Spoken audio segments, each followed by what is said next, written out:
we're hitting about 40,000 miles now on that Tuff Country lift, and also the Nitto Trail Grappler tires. So I thought, you guys would want to know, because when I was looking for them, I didn't really see any videos on the distance that these lifts are going. So just give you a heads up on that, and also a little update on some problems we ran into on the trip.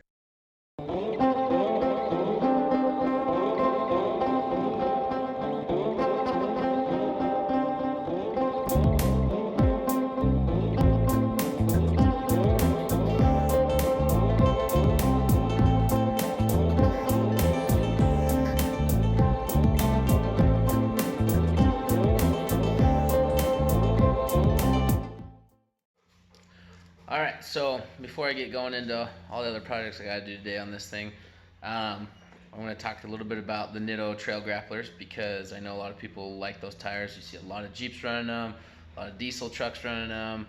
I'm a big fan, so I've had them on almost 3 years now. I drive this truck a lot, so I've put almost 40,000 miles on them in like 2.5 years. So and of course it's Utah winters, so they work great.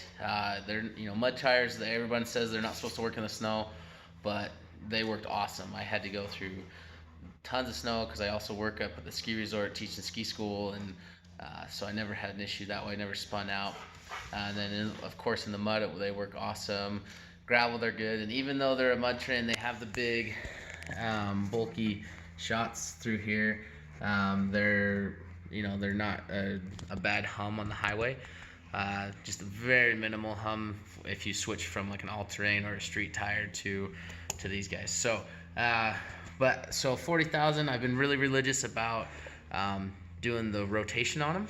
So I've heard that will keep them a lot longer, and so that's what I've done. Every oil change, 3,000 to 5,000 miles, I am rotating these tires. So just so you know, I'm not lying to you. Right there is gonna be, let's see, that's the millimeters, 30 seconds.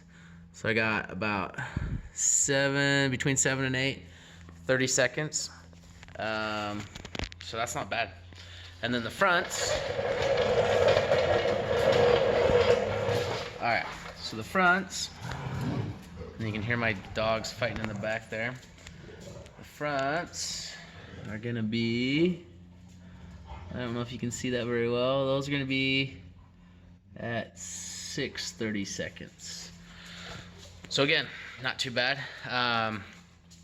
Gonna have tight here. Hey, gosh. So yeah, big fan of the Nitto Trail Grapplers. They've been through a lot of abuse too, because when I first put the lift on, I drove probably 1,000 miles before I actually got an alignment. So they had kind of a little bit of weird wear on them, but those evened out just fine. And like I said, I've been rotating them ever since, all the way around. So yeah, no complaints. They air down really well too. I've been doing them around like 18 to 20 psi. Super comfortable, really grippy on the rocks in Moab and in the Uintas with all the loose stuff and dirt and mud and crap. So really big fan of that. All right, well, let's check out the lift components now. Alright, starting at the rear of the vehicle, you can see that we have a little bit of rust, and if you can tell as I'm getting dust in my eyes, that there's a little bit of wiggle to it, but that's what I was talking about as far as having it loose there, and it does have some movement and cling. But overall, I mean, they're still doing some bounce to them, so good to go. And it is Utah, so lots of rust, lots of salt. But the blocks, I actually painted these with some engine spray paint, so it'd be heat tolerant and take a little bit more of a beating, I thought. But as you can see, those rusted right up, but still solid, so not too worried about it. So let's take a look at the front. Alright, so now the real story about the front end. Had a little bit of issues with that over time. So I don't know how well you can see under here, but it's getting pretty rusted. It's been used, it's been abused. and so on. All right, so first thing first, I've gone through 3 sets of ball joints on it. I've done on the upper control arms. I've done 1 additional set on the lower control arms and replaced them all with Moog. Ended up having one of those actually be bad from Moog, so I had to redo that as well. And then I've had to redo the rack and pinion. I don't think that was caused by anything. I'm sure the bigger tires stressed that out. However, I just went ahead and did that because the bushings were bad on the bolts there. So it was actually cheaper and easier for me to just do it myself and to get a whole new rack and pinion. And then now I have a popping issue